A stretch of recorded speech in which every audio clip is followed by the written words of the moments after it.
Okay, I can sort of start now. A few more people are entering. Okay, but these evenings it's nice even to sit outside. You can hear one outside as well as inside. So for this evening's talk, another request made online. This one was from a person in the UK. And it's quite a moving little story of someone who was not wanted as a child, an unwanted birth, and parents splitting up, and just being told to feel that they were just an obstacle to their parents' freedom and happiness, and always feeling a sense of lack of worth, rejection from the earliest times in their life. And as a result of that, never really doing well at school, never doing well in relationships, simply because one felt one wasn't worth anything. And because of that it was reinforcing their sense of failure in life, and being someone who was just so low and worthless. And it was so hard to prove otherwise once you get into that cycle. So they wanted me to talk this evening on how do you deal with such people if you come across them, or if you're one of those yourself. From the very earliest moments in this life, you've been told that you're just an obstacle to other people's happiness, that you are worthless. So you're actually worse than worthless. You're just a burden on other people. And of course, you know that many people who have that very strong imposed lack of self-worth eventually not only just become failures in life, but tend to self-harm, get into addictions and suicide, or they even do worse and harm other people. So it's all about how to deal with rejection and its very deep sense of lack of self-worth, which is imposed upon us sometimes by others. And the first thing which I always reflect upon is that you are not just conditioned by your genes or by your upbringing. You're much older than this life. In Buddhism we accept as an absolute, as a truth, as a provable proof. So a provable idea that we have many lives. And when a person comes into this life, they come with a lot of history. Unfortunately, it's buried deep inside of them. I'm not going to go on to the proof of reincarnation or rebirth. That was focused on, I think, last week by Ajahn Sujata and Ajahn Brahmali's early Buddhism course, which I think should be online now. But there's so much evidence for that. But what it means is, if you're a person who comes into this life and had a very, very hard beginning to your life, or even up to now, remember you're much more than this life. Deep underneath there is this other being, which has been covered up, just by the trauma of your early life and thinking you're not worth anything. And because there is something more inside of you than just that, that is something which, as a Buddhist monk, I want to try and awaken a person to.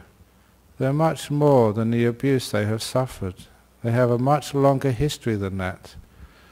In Mahayana Buddhism, which we accept as well as Theravada Buddhists, we have all these different types of Buddhism, but they're all, as I keep on saying, the same cake with different icing on the outside. But they always used to emphasize the point that every human being has what they call Buddha nature. It's quite a beautiful idea. It means that you have the various highest, the most perfect, beautiful compassion, kindness, purity, love, truth, within every human being. And it's something which I took on board a long time ago. So when I do go to prisons, or you do go to places like the Franklin Center to see people who are going through a very, very tough emotional time, and some of the locked wards because they have mental disabilities or mental disturbances, to see even in all those people there's the Buddha nature inside. There's this beautiful heart of peace and wonderful kindness inside of them. And the results are really quite fantastic. If I go into a prison and see a murderer, I see a paedophile, and I'm going to say that that's not what I see there, but see what other people say are these terrible people. And you look deeper inside of that terrible thing which has happened to them, or why they did those things, you see that deep inside of them they've got this incredible, beautiful heart. And you've all probably heard stories of some of these monsters and gorillas who can be just so kind and gentle. And it's sometimes, wow, is that the person who was in the newspapers who did all these terrible things? Yes, it is.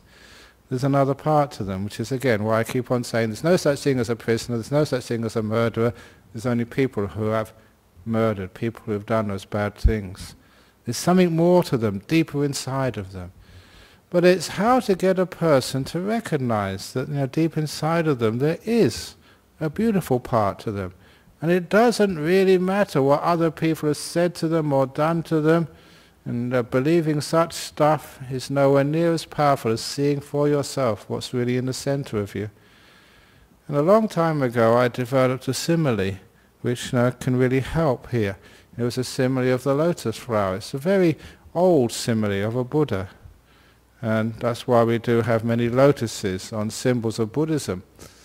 And the first simile of the lotus is a simile that a lotus is born in the mud, in the dirt on the bottom of a lake or a pond. And it's really yucky under there, and it's very dark and very cold. And that's where a lotus is born. In the terrible times of your early life, it can be cold, rejected, hurt, even abused. But a lotus can grow in that stuff, in that muck, and it pushes itself up. What does it push itself up towards? To the warmth and the light, which you can sometimes sense at the top of the pond. And sometimes it just takes more than just one life to reach past the top of the pond into the warm light outside of the water. But many lotuses actually do that. The Buddha said it's born in the mucky stuff, but it pushes itself always towards the top, towards the light, and eventually breaks through and opens up into this gorgeous lotus you see in the lakes and the ponds, even in our cities. There's a very beautiful simile which shows that even though you're born in yucky stuff, you can actually grow right through that. And it's a tendency of human beings always to grow towards the light, to the warmth, to get out of the cold, yucky, dark, gloomy stuff. And that will always be the tendency for all people, no matter how they are born. Sometimes, it's like they're being born under a rock and they can't push through it, but you do with a bit of help. But the other simile is one of the more powerful ones about the nature of the human being, and that was the simile of the 1,000-petal lotus. I usually just use this for meditation practices, but it's appropriate here. Because if ever you see a lotus at night time, the lotus is always closed up. And if ever you look at a lotus flower when it's closed up at night time, no one would ever expect that in that dirty, dusty, serrated, unfragrant, unbeautiful exterior could be these incredibly fragrant, beautiful petals inside, because the lotus is closed up. And of course, that is my simile for people who are all closed up. And all you see on the outside of them is their rough edges, their negativity, their darkness, their pain. That's on the outside. Because it's the outside petals which have to take, the experiences of life. But deep inside every lotus, there is the most beautiful and fragrant of petals inside. You know that with a lotus, and that's the same with human beings. It doesn't matter just how much you've been hurt in the past. It doesn't matter how much you've been told you're not worth anything. And you look at your closed lotus and you agree with them, you aren't worth anything. But look, inside of every human being, I'm talking about every human being, there's this beautiful part inside. Our job is how to actually open that up, so we can see for ourselves, rather than just believing what others tell us, who we are and what we are. And that is the path of a little bit of mindfulness, a little bit of kindness. Because in the simile of the lotus, it's closed up at night time, in the early morning when the first rays of the sun hit the outermost petal of the lotus. It is the light and the warmth of the sun which opens up the outermost petal. And that allows the light and the warmth to hit the next layer of petals and the next layer of petals as they open up in turn. And the deeper that the petals open up, the more fragrant, the more beautiful, the more refined are those petals. The really gorgeous ones are right in the middle there. And so it is the job to actually open up a human being. And so they can see for themselves, despite what your parents may have said, your teachers may have said, your case officers may have said, there's an incredibly beautiful person inside there. It's just opening it up so you can see it for yourself, so you don't just have to believe me. And to be able to do that is, some of the purpose of our spiritual life. How do we actually do that? How can we open up? How can we actually allow the light of the sun and the warmth of the sun to open us up? And of course the light, that represents awareness, mindfulness. And the warmth of the sun represents kindness, compassion. That is actually what opens us up. We are become aware. It's a really great, courageous thing to be aware, to be mindful, because when we first become mindful, we're not really all that happy with what we feel. When I become mindful, when I sit here, I'm aware of this old, tired body. I'm getting old now. And as you get old, there's more aches and pains. And so as soon as I stop rushing around and can sit still, what am I aware of? This yucky feeling in my body. But I am kind enough and wise enough just to stay with it. Because there's a wonderful thing happens with awareness when you have kindness. When you're aware of even a pain in the body, too hot, too cold, it's been not very nice temperatures. I don't know about where you are, but in Serpentine it's been very uncomfortable weather the last few days here. But what do you do with it? You stay with it, you're aware of it, it changes. Because when you're aware of something and you stay with it, it actually softens up and it becomes much more comfortable. The problem with doing any awareness training is you don't stay there long enough to allow it to work. It's not something which will work straight away. You've got to stay with it, and sooner or later the mindfulness becomes aware of something really quite pleasant. So to be aware of those feelings of lack of worth, of feelings of rejection, feelings that you are worthless, be aware of it. Don't run away from it, for goodness sake. And number two, please have some kindness as well, which is probably the hardest thing for people to learn. Awareness, mindfulness is not a hard thing to learn these days, but kindness, incredibly, is the most difficult part of the equation, to open up the lotus and to see what a beautiful person you are inside. It's the warmth of the sun which is necessary. And to get that warmth to open yourselves up, if you don't receive it from other human beings, because we're not good at being kind towards one another. Even family members, you would think family members, brothers and sisters, would learn how to be kind to each other. But you just remember at Christmas time. When you go home, I remember going to visit my family at Christmas a long time ago.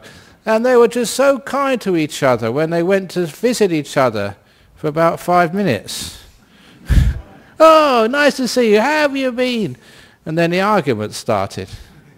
I mean, your family members, can't you be kind to one another and let each other be over Christmas time or Chinese New Year or whatever?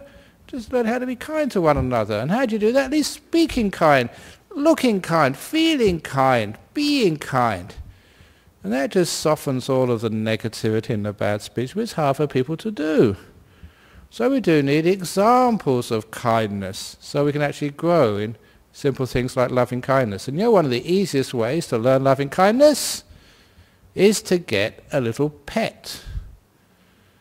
Because I read it in the newspaper in the local West Australian that some really smart person here in this state, there are some smart people in government, rare, but there are some, decided to take some of these juvenile offenders who got into all sorts of trouble with the law, instead of banging them up in a jail again or giving them counsellors, because sometimes the counsellors can't do anything either. Instead they gave them dogs. They assigned every one of these really bad juvenile offenders a little puppy to look after, to train. And the results were incredible. And they were saying, instead of a counsellor, another human being, they've been there, they've done that. And they went to to their little puppy, a little dog, to train and to get to know. And every time they went to this session with their puppy, the puppy would jump all over them and lick them. No counsellor ever does that. Not even a monk does that. I'm not going to lick you. But these dogs would do that, and that just melted some of these really repeated offenders. And they were just only 16 or 17 and gone through just a lot of therapies, and that really got to them. Something was giving them unconditional love. And of course, the puppy can't talk to you, but it does actually show you there was something inside of them, that this little juvenile offender had somebody who really cared about them and loved them, and that started opening them up.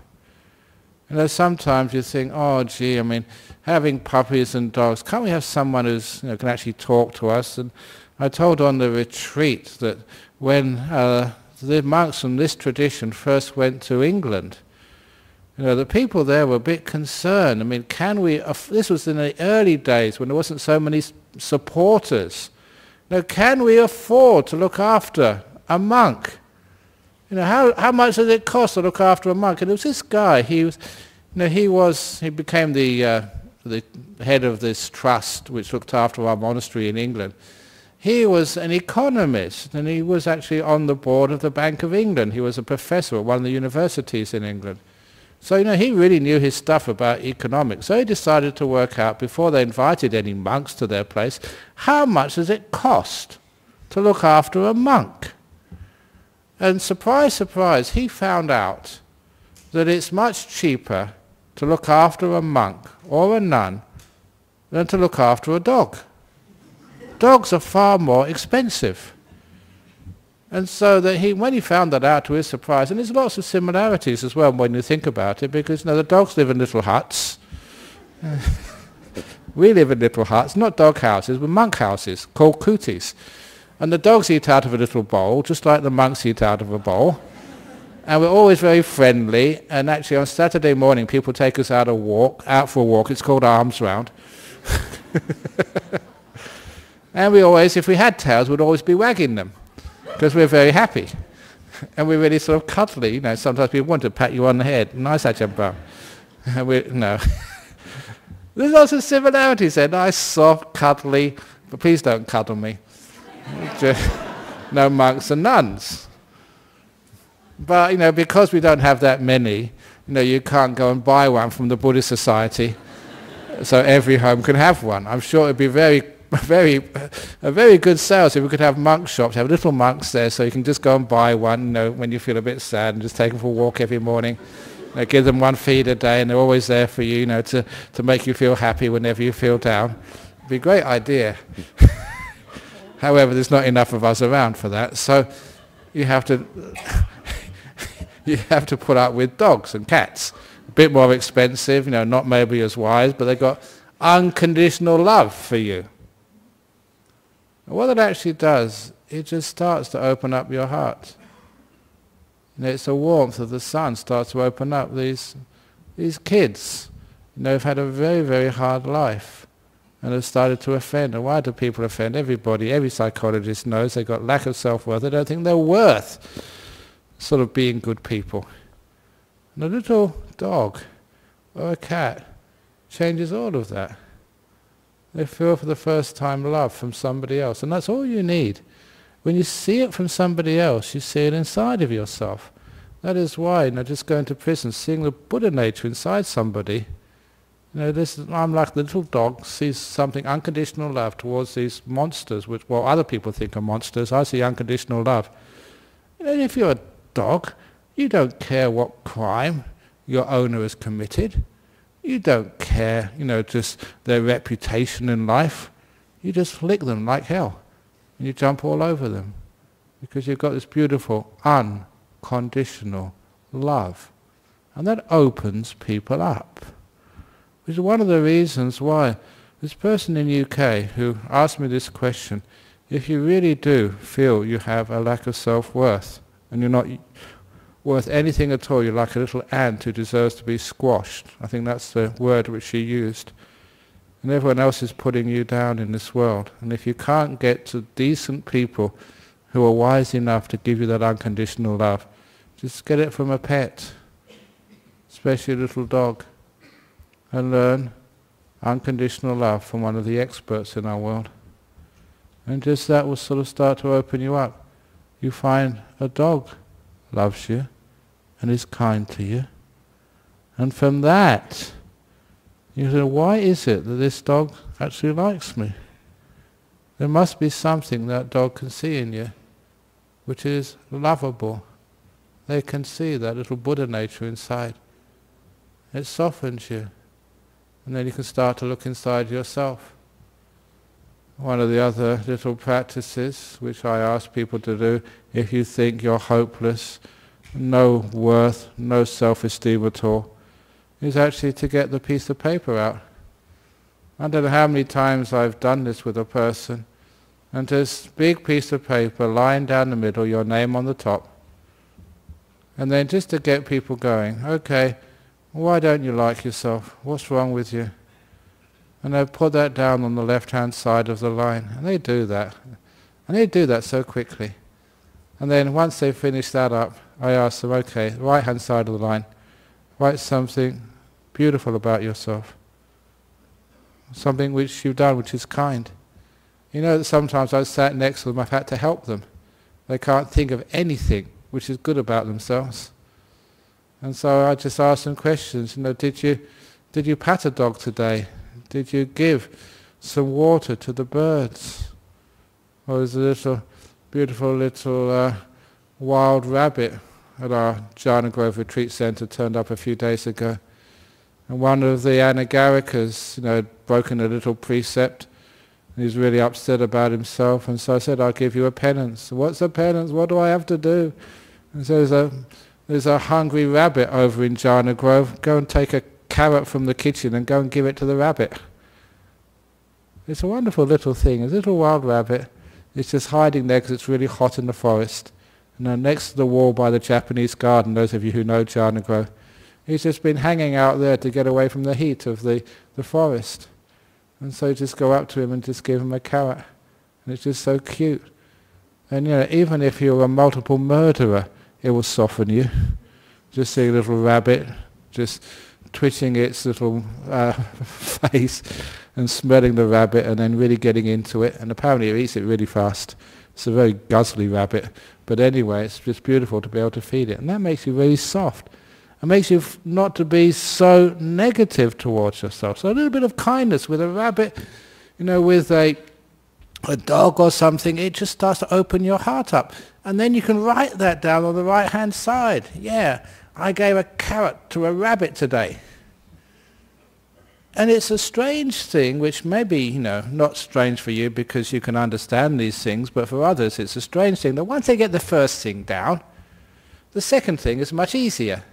Some other little good thing, kind thing they did.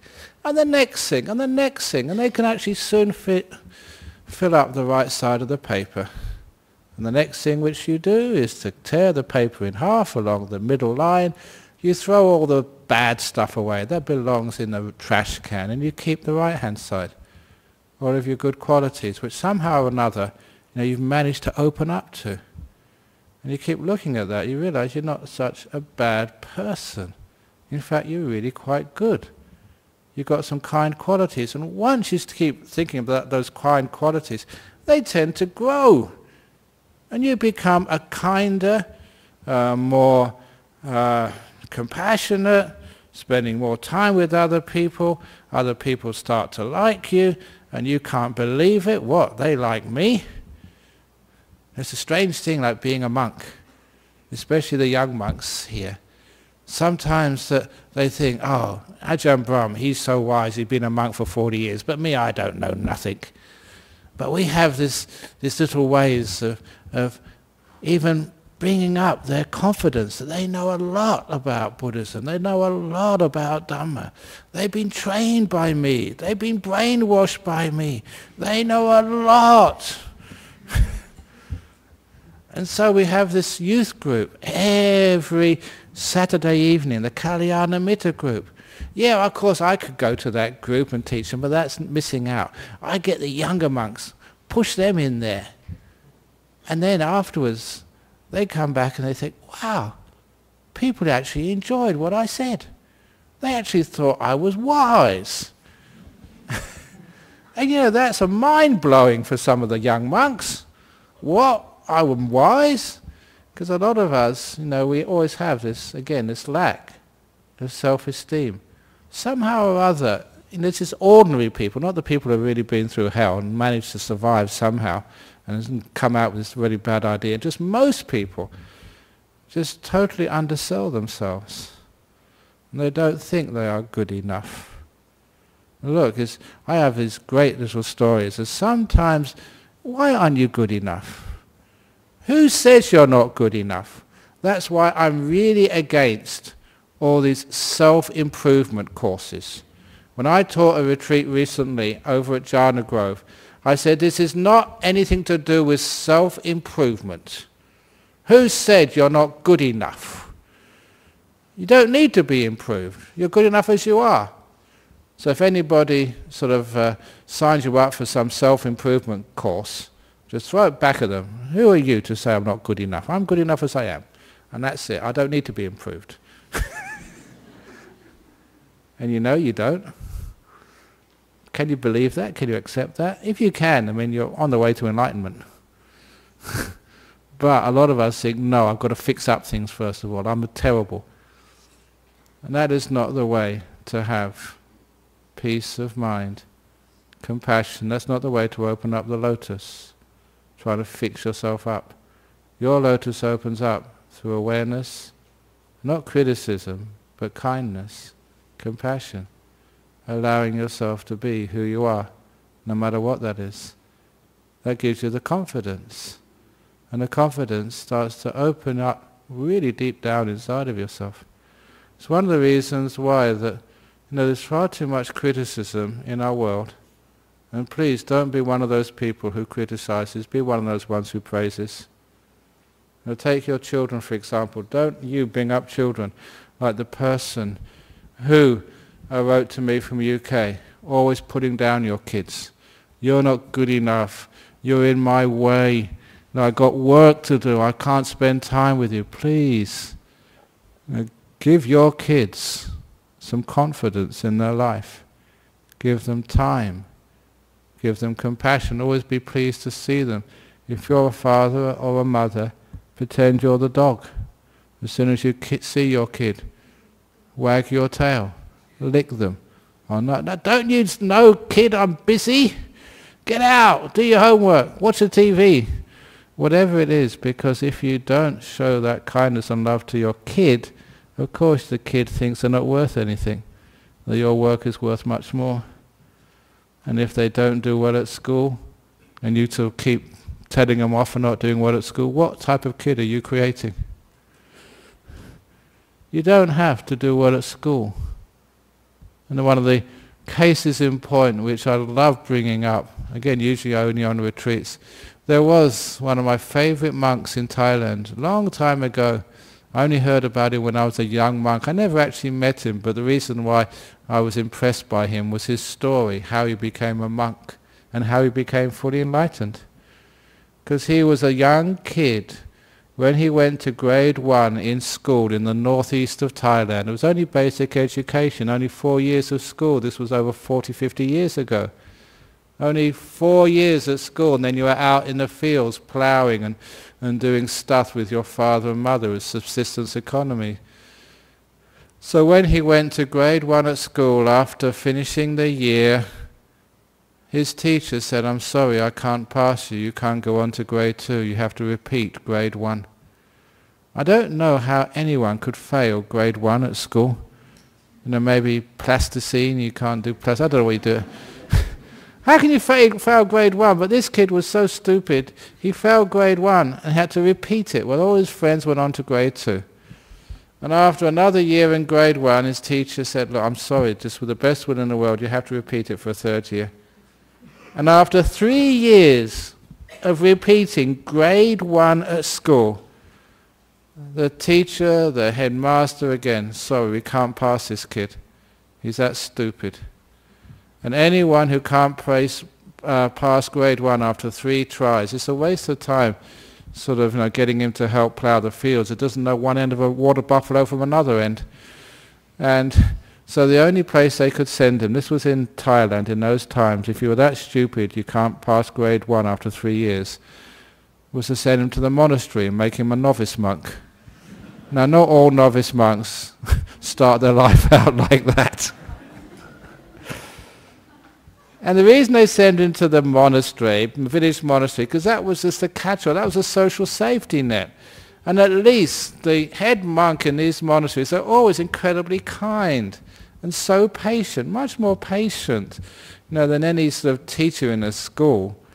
So this head monk in this monastery took this young kid under his wing and tried as much as he could to train him. Now we have to do some sort of chanting, as a Buddhist monk. And he tried to teach him how to chant simple things like the Namo Tassa. And so you get the first word, Namo, what's the second word? Tassa. Oh yeah, Tassa. What was the first word again? He was just so dumb, he could not even do Namo Tassa. And after a couple of years in the monastery, in the village, even the abbot just could not teach him. So the last resort, the final resting place of such hopeless little kids, were the forest monasteries, where I come from. So they sent him to one of these forest monasteries where you don't have to do the chanting and you just meditate all day. And this fellow, his mind was so simple. They just asked him, just watch your breath go in and out. And he could do it with no problem at all because he didn't think that much. Not like you guys. And so this person, which everyone thought was stupid, he got into the deep meditations really quickly and very quickly became fully enlightened, an arahant. So you say, who's the stupid one? Not this guy. His mind was so peaceful and so pure and kind. Interestingly, I remember the story, they said, well, as a monk he had to do some chanting, and he could chant very well after that experience because what he actually did, so he said, that, with a powerful mind like that, he could remember his past lives. He remembered the past life when he was a monk before, and when he actually did learn the chanting. And he would actually connect with that past life whenever he had to do the chanting. So, he's actually sent his memory back, and that's why he could chant in this life. But in this life, his mind was so simple, he could hardly remember anything. And the reason I tell that story is, how can you judge a person? There was a person, school judged to be mentally deficient, but when he found his niche in life, he became this incredibly powerful, wise, great meditating teacher. So, lack of self-esteem is just we haven't found our niche in life. And everyone has got this beautiful character inside of them, just need to be opened up. He opened up because he was sent to the right place, a forest monastery, where he could actually show just what he was made of. And so this is with everybody. When we find the right place for ourselves, all this judging, whether you are good or bad, ugly or healthy. I was telling some people that if any of you girls are fat, it's just you were born in the wrong time. Because if you look about 50, 100 years ago, I've seen all these old paintings, in the national galleries, of these really beautiful women, and they were already fat. And so if you are just overweight, your timing was off. You should have been born 100 years ago, then you'd be hot. But fat people are good as well. They're really good fun. So don't ever demean yourself and think, I am ugly or I am not smart. No, everybody has incredibly beautiful parts to them. The trouble is that we always tend to receive criticism. And this is one of the reasons I'm asking each one of you to please be careful, especially the way you talk to your kids. To even just be mindful for one day of how many times you praise your children and how many times you criticize them. This is your children. And if you can keep some sort of record of that, you'll be shocked how many times you put your kids down and how rarely you actually praise them. And now you can understand why your kids misbehave. Because you think you love them, but you don't express it. You think you're caring for them, but what they actually hear is they're never good enough. Never good enough at school, never good enough at life, never good enough looking after their room, always watching too much TV, spending too much time on video games, whatever it is, never good enough. And I noticed that some years ago. I was on a bus coming back from, I think it was teaching at a school, coming back here, and just sitting behind two girls, maybe about 13 or 14, on their way back from school, best friends, and listening to what they were saying. I was overhearing them, sitting right behind them, and listening to their conversation. I wasn't so shocked because it reminded me of my school days. The conversation went something like, you've got flat breasts, you're never going to get a boyfriend, but you've got a big nose, you're not going to get one either. And it always came picking faults in one another, and these were the best friends. Do you remember that at school? Sometimes even your best friends are picking faults with you, let alone your enemies. So when that happens, people actually come out of school, they come out of the beginning part of their life thinking there's something wrong with them, they're not good enough. And of course that is the old lack of self-esteem, and that is why people actually have failures in life, failures in relationships. It's also actually why we seek for relationships. As I mentioned in a talk recently, that's why people actually like to fall in love. At last is one person who doesn't criticize me, who loves me for who I am. Because when somebody says, I really love you unconditionally, darling, you're amazing, you're wonderful, you're incredible, I'm so lucky to be with you.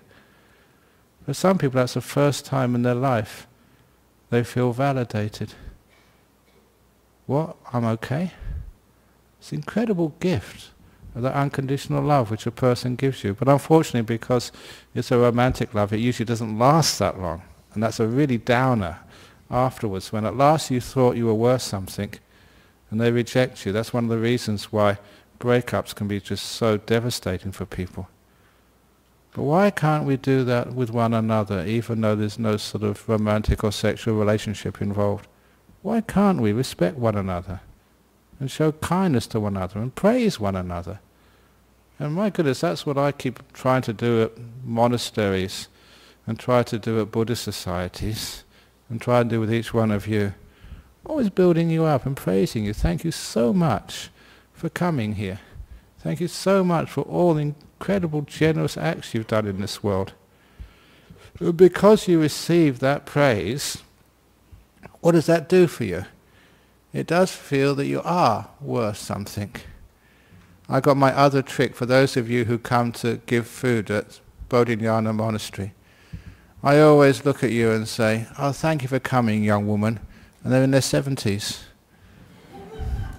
And I do that. It's just simple psychology. What, you call me young woman? I'm coming again. Don't you like being called young when you're sort of 60 or something? They call young men when you're in the 40s and 50s.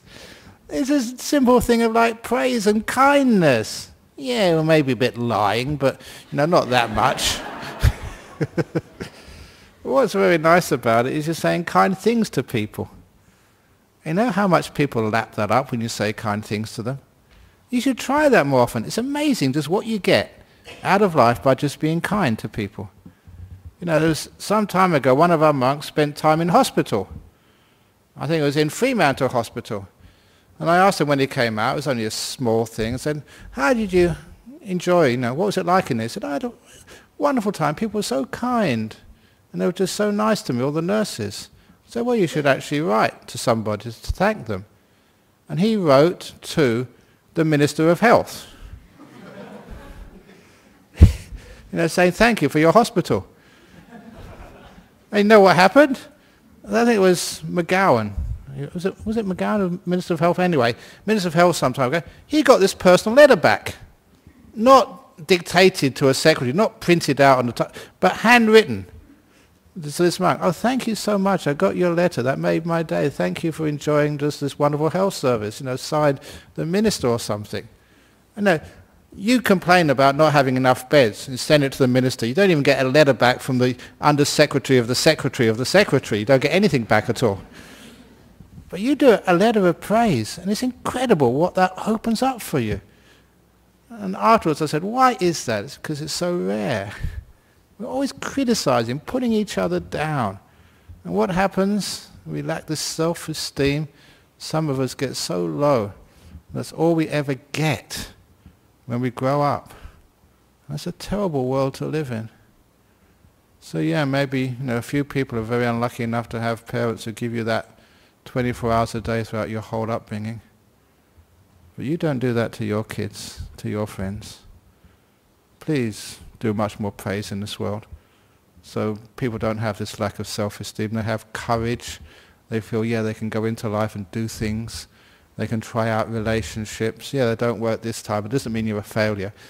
When I went to one of these big conferences in Hayward Island over in the Great Barrier Reef some time ago, I was talking to one of these really big sort of industrialists in Australia. And he was just chatting, and he was just telling me, he said, oh, we don't call it failure in my business anymore, we call it forward failing.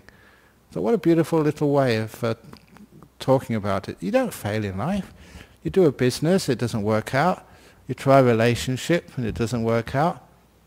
It's not failure. Don't call it failure. That lacks a positive part of it. Call it forward failing. And that just gives it that little positivity that you are learning something from this, you're growing, you're getting better at it, so it means the next time you're more likely to succeed in business, in relationships, meditation, whatever. It means that you get the confidence, you're going to have another go, and you keep on going, and that way you do succeed. And when you do succeed, it's incredible. What, me? I succeeded? Well, actually somebody actually loves me, and they care for me? Me? I can give good talks. I'm good at work. My kids love me. Why is that me? I can do that. And then you start to open up and see, yeah, you have got this beautiful Buddha nature inside of you. You have this kindness and goodness inside of you. And it's opened up. With the mindfulness and the kindness, a little bit of praise, it's actually working. So it's just getting it started. Starting to open up the lotus of some of these people who have been closed for such a long time, and the outside has been just so wounded and so scarred, they don't think they're good enough. The other story which, I don't know how many times you've heard this one, but it is great. It just fits in at this point. Because sometimes people only listen to one talk, they don't know what I said 2 weeks ago, 3 weeks ago. That's always the story. I told this at a conference on mental health, about during the winter time last year, and that was over in the convention centre in Perth. And the person came up to me afterwards and said, she apologised to me because she said, when I first saw you coming into our conference, please excuse the language, this is what she said, I thought, who is this wanker coming to our conference? And she came to apologise for thinking like that, because I made her laugh, I made her cry. What made her cry? These were clients, who had been through mental health problems, and were just, trying to do something to improve the service for others. She said the story which made her cry, was, my story of the trees in the forest. I often use this when people go to Bodhinyana Monastery or go to Jhana Grove, but you don't need to say it there, say it here as well. When if you go this weekend and go for a walk in the forest somewhere, please find a perfect tree for me. A tree which has got all of the branches equally spaced, only green leaves, no yellow leaves, no brown leaves, and no leaves which have been eaten by the insects, which is perfectly straight, not crooked or leaning to the left or the right, and with a bark which hasn't been damaged by the bushfires or by the winds and things hitting it, a bark without scars on it. And if you can find such a tree, you'll be the first in the world to find a tree in the natural forest, because every tree, you look at them, they're all bent and crooked. They've all got branches which have fallen off, and that leaves the holes, where the birds and other animals can nest. And if you look at the leaves, there's lots of yellow leaves and brown leaves and leaves which have been eaten by insects, and all the trees are crooked and bent, and the scars on their bark, the bark is really rough and knobbly and scarred. They're the beautiful trees. And I said in this talk, if you are one of those trees all bent and crooked, with heaps of scars on the bark, with branches which have been ripped off by the storms of your life. You belong as one of the beautiful trees in the forest. You're my favourites.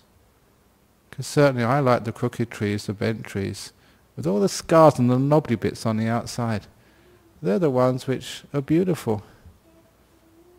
So if you're one of those scarred and damaged trees, don't let anyone say there's something wrong with you.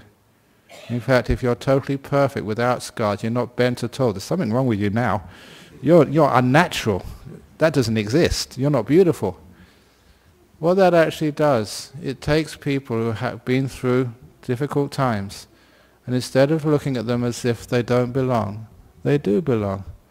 And their scars, bent and crooked, is what makes them beautiful.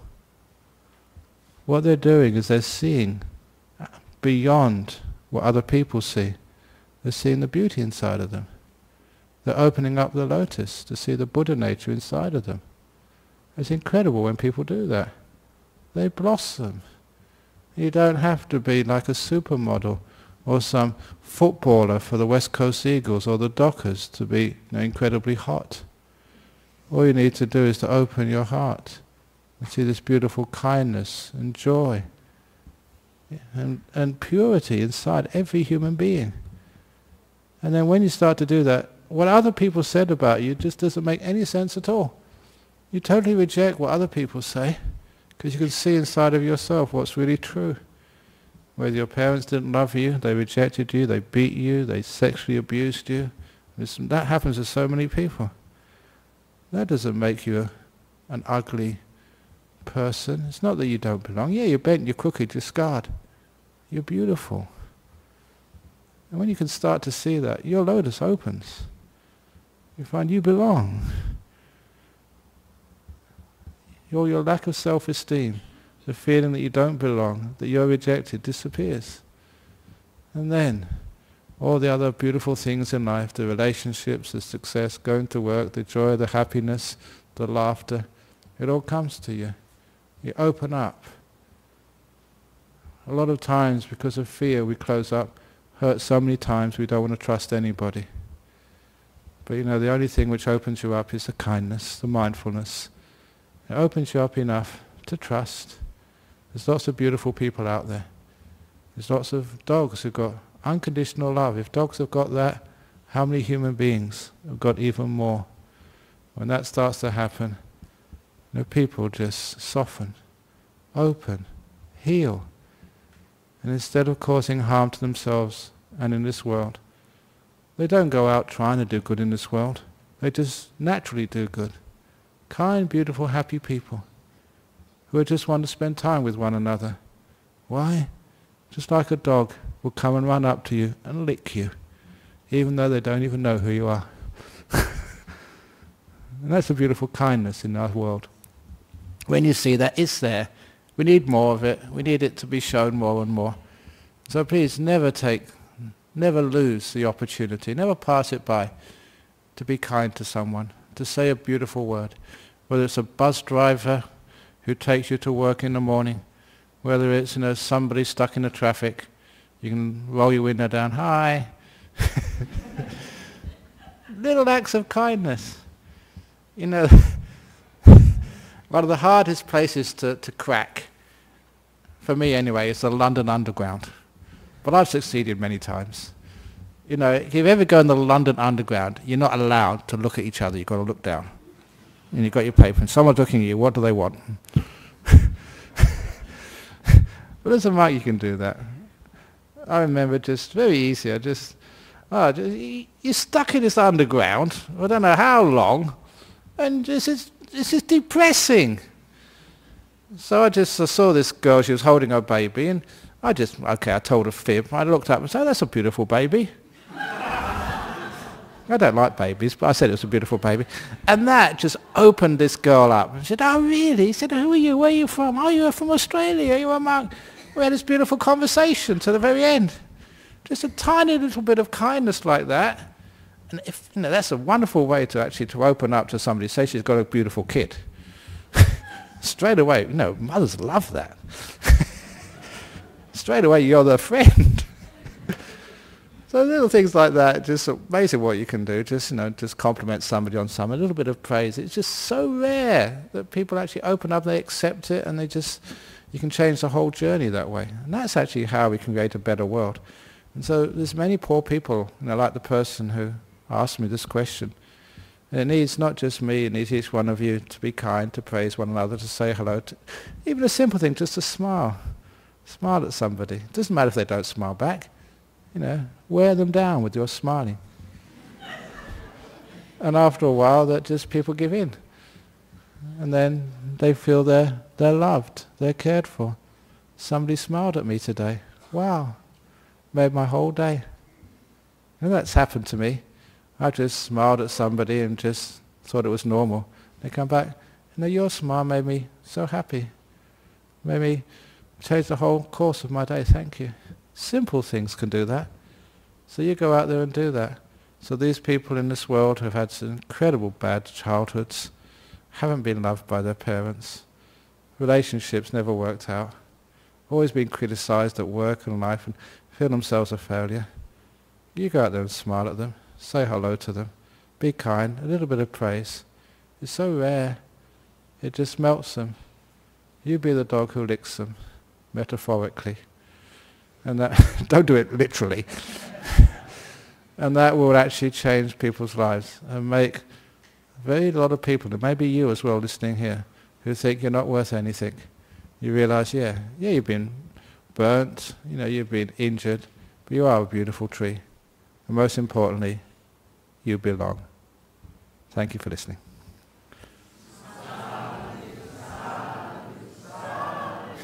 Very good. Okay, that was from the little person over in UK who asked me to talk about this. I hope it works. It was very sort of sad to hear that how people are treated. You've got some questions over there.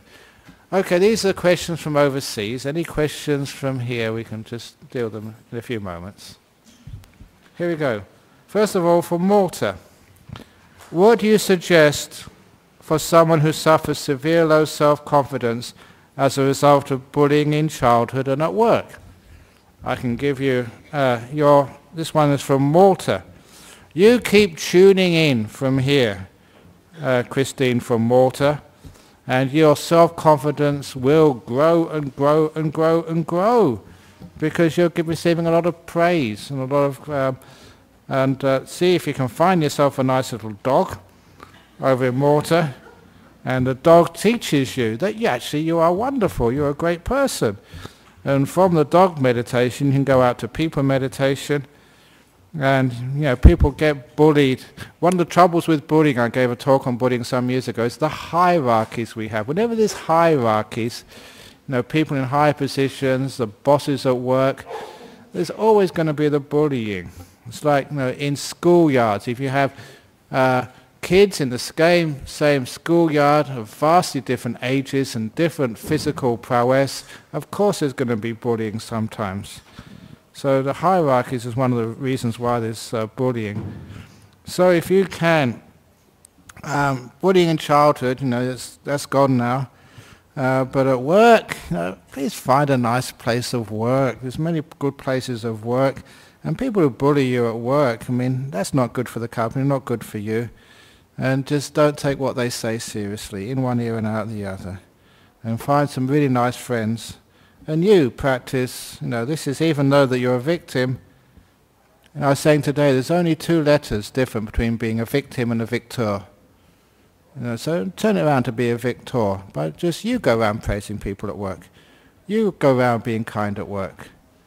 And if you try and do that, you change the whole work scene. When you're kind to them, you get kindness back. Anyway, another one from Uruguay. Is there anything one can do when other people don't see that there is beauty in every person? Yeah, you be a beautiful person. You be such a kind person. And they see the beauty in you. And then when you go and see other people, you see beauty in them. When you can see beauty in another person, then they start to see it in themselves. Again, that's what I did when I went to prisons where people tend not to see beauty in themselves. Because they're, in Australia they wear green clothes, and everyone else wears other types of clothes, but when you're in jail you wear green clothes. In some prisons in the United States they wear orange clothes. Everything keeps telling you you're a prisoner, and you've done something wrong. And every time of the day you're reminded that, of your crime. Nothing reminds you of the other part of yourself. So that's when you need people like myself to go inside a prison and say, yeah, you're not a criminal. You're a person who's done a crime. I see the other part of themselves, other part of them. And the thing is, when I see that beautiful part of them, they see it in themselves. So Caroline from Uruguay, you go around seeing the beauty in other people. That's your training. And just because you see it, they will start to see it themselves. And lastly, from Perth. It may be someone sitting in here, because sometimes people said we didn't have a chance to ask a question because you only answer questions from overseas. So actually sitting over there, they got on their phone and they wrote a question. Okay, how does the Buddhist philosophy deal with the concept of the clinical psychopath? I believe that these people are worthy of empathy as they are only hardwired in a different way. However, they exert a large influence over society at large, but due to their nature, does the lotus exist within this personality type? Of course it does. Clinical psychopath, be careful of what the clinical system diagnoses and stereotypes people as. If you label a person as a psychopath, they become a psychopath. They live up to your expectations. And there's no such thing, as far as I understand the nature of the human mind, in Buddhism there's no such thing as a psychopath. There's a person who exhibits psychopathic tendencies. And it's not hardwired, there's much more to the human being than the brain.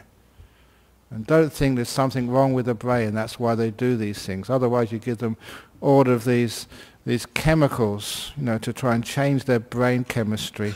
Or take out part of their brain with surgery and stuff like that, thinking that's going to help. It's not just the brain. It's this mind thing as well. And then if you can get into the mind stuff, then there's another whole area of treatment. So, with a clinical psychopath, there's no such thing. Unfortunately, you have to diagnose these things, and that's a really unfortunate part of our society. It's a person who's exhibited psychopathic tendencies. But then, is there another way to deal with that? Can just a person who has no empathy learn empathy? And of course, one of the great examples I was talking about, these kids, who were, I don't know what they were diagnosed as, but were probably diagnosed as hopeless cases, and they just learnt some empathy themselves, from little animals. Maybe it's because animals were safe. People had hurt them so many times that they would not open up towards the kindness of a human being. But a little kitten or a little puppy just melted their defenses, opened them out. So I'd actually get a psychopath, a little puppy. And even if it killed it, I'd get him another puppy. So many puppies until the puppy broke the psychopath down. That's probably what I would do. They exert a large influence over society at large. It's because we're afraid of them. We don't know how to deal with them. So eventually we just institutionalize them. But how many psychopaths who were supposed to be psychopaths actually do change and do learn? I'm sure there's been quite a few who actually open themselves up to kindness. It's just the conditioned nature of the mind, to be conditioned to be afraid, conditioned to hide their empathy. I don't know, for a long time I said this story. I remember as a young monk I had this dream once. It was a very powerful dream, which I remember it so well. And I remember just dreaming that I was being tortured. I don't know if this was a past life, but it was very vivid. Being tortured by people stabbing me, and it hurt so much that I went to a deep place inside myself just to escape the pain. It was the only place I could find. And it's a quite strange dream, because I dreamt I was catatonic for years, alive but not being able to respond, like in a coma. And what took me out was just these beautiful kind words from a carer in some institution somewhere, who was so kind that I trusted the world again and allowed myself to be drawn out back into life. It's a weird dream, but what it actually showed me was the way that we hide because of the great pain of life. Sometimes it gets so painful, either physically or emotionally, we literally cannot take anymore. We go into some sort of hiding place. For me in that dream was just in a deep, deep catatonia where I would not respond to anything in the world. Or it could be just with the other protective mechanisms of unwilling to show any empathy and being violent, used to protect yourself. And the only way out was incredible kindness, which to me, and also in Buddhist ideas, is the power which nothing can resist. Incredible kindness, just drawing you out from a place, a hiding place built by fear, coming out into the world again, being alive again. It's only a dream, but it's very meaningful for me. And this is the psychopath. They are in their little bunker inside themselves. And that's the only way they know to protect themselves. They've been hurt really badly. So badly you can't stand it anymore, literally. And you go inside. And the kindness just draws you. It becomes irresistible. Draws you out back into the world again. It's kindness, compassion. That is what draws the psychopath out. Yeah, they're beautiful inside. The kindness needs to open that door. Okay. Any questions from the floor here? Yes, over there, yeah. We'll just have one question because otherwise we go over time.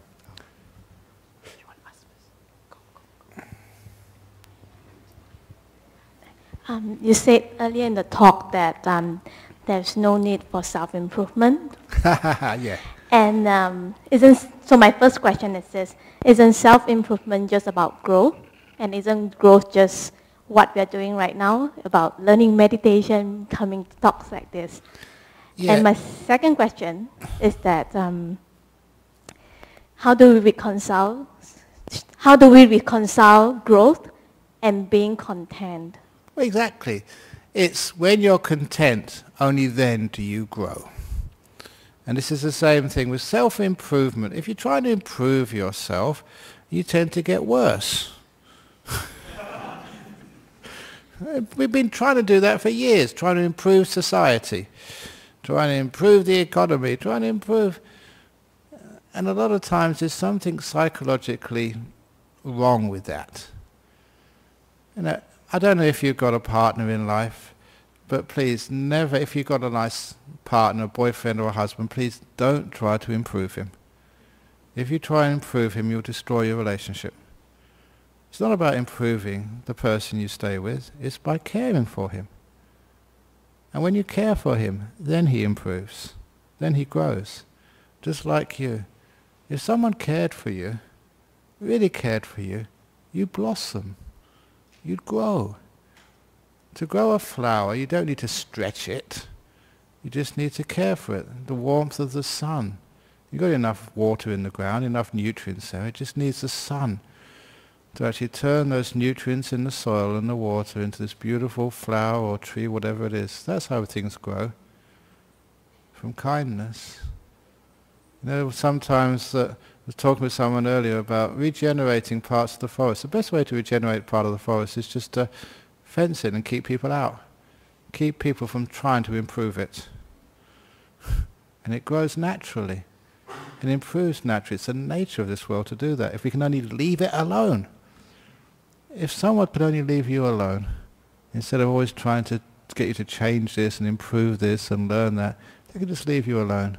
You would grow naturally and beautifully to a great human being. And they try to improve you. That sucks. And look, you've heard me teach meditation. If you try and improve your meditation, it gets worse. If you care for it, just let it be. Well, you get enlightened. This is a powerful psychology of Buddhism. and all this improvement. What are you trying to improve to? What is this goal you're trying to reach? You know, the perfect woman, the perfect man, and there's all of these attainments and whatever, the little pieces of paper you can put on the wall of your office, a degree here, a PhD there, another certificate in this, another certificate in that. All that ever does is destroy the trees in the world with all this paper and stuff. And that's not who you are either. It just means you're good at exams, you know the system. You know, you can actually get qualifications here. It doesn't make you a good psychiatrist or a good doctor or a good person. So caring, not curing. You know that old story, doctors. Doctor's job is to care, not to cure. Not to improve, but to care for the patient, and then the improvement happens. Be careful there. There's something very powerful and deep in that teaching. We always want to improve other people. We always want to improve ourselves. And we get in a big mess all the time. Care for yourself. Care for your partner. Care for life. Care for the planet. Then it cures. Okay, enough for this evening. Thank you very much, everybody. And now I'm going to pay respects to Buddha, Dhamma and Sangha, and then afterwards have a chat, whatever you need to do.